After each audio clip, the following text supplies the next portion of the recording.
नमस्कार, मैं हूं कपिल और आप देख रहे हैं नेक्स्ट 9 न्यूज। मध्य प्रदेश की अगर बात करी जाए तो दो नामों की चर्चा लगातार जोरों पर है। पहला नाम है ज्योतिरादित्य सिंधिया का और दूसरा नाम है कमलनाथ का। कमलनाथ की चर्चा इसलिए हो रही है क्योंकि उन्होंने बीते दिनों एक बयान दिया था और इस बयान में उन्होंने कहा था कि भगवान की दया से मैं नाम से लेकर शोहरत तक सब कुछ कमा चुका हूं, लेकिन अगर सत्ता की बात करी जाए तो एक बेहतर हाथों में सौंपकर जाना चाहता हूं।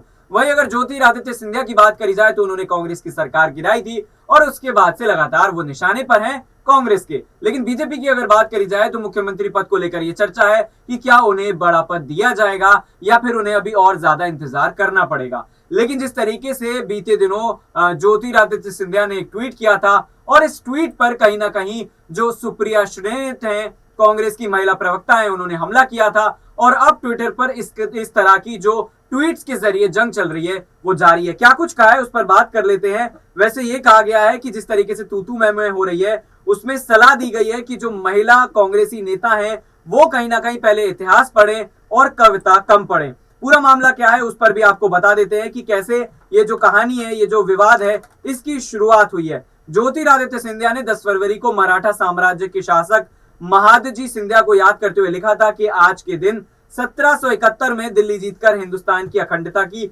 रक्षा करने के लिए मेरे पूर्वज और प्रेरणा स्रोत द ग्रेट मराठा कहे जाने वाले जो महाराजा महादजी सिंधिया है उनको इतिहास में दूरदर्शी राजनेता का सम्मान दिया गया और उनके महान शौर्य और बलिदान को कोटि कोटि नमन। इस पर ट्वीट करते हुए सुप्रिया श्रीनेत ने सवाल किया था कि 1857 की क्रांति में पूर्वज कहां थे। इसके बाद ये जो बवाल है ये पूरा शुरू हुआ और अब ट्वीट्स के जरिए हमला किया जा रहा है। आपको ये भी बताते चले कि जिस तरीके से ट्विटर पर ये जंग चल रही है, ट्विटर यूजर भी पीछे नहीं है और एक यूजर ने कमेंट किया कि मंत्री जी वैसे तो यहाँ आपका नाम कहीं नहीं लिखा गया है, तो फिर आपको मिर्ची क्यों लग रही है।